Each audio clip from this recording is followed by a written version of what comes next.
अस्सलाम वालेकुम नाजरीन, JN न्यूज़ HD के साथ मैं हूं नाइला भट्टी। नजर डालते हैं आज की अहम खबरों पर। अब रुख करते हैं पाक पतन का। District police officer Naseebullah Khan के अहकामात की रोशनी में DSP सदर तस्सवुर हुसैन मलिक की सरबराही में पुलिस थाना डिलोरियाम मंशात फरोशों के खिलाफ इन एक्शन।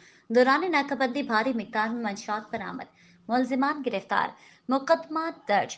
अपडेट कर रहे हैं हमारे bureau chief Nazir Ahmad Chaudhry. District police officer Naseebullah Khan के अहकामात की रोशनी में थाना डिलोरियाम पुलिस की मंशात फरोशों के खिलाफ कार्रवाई। दौरान नाकाबंदी 2 मंशात फरोश गिरफ्तार कर लिए।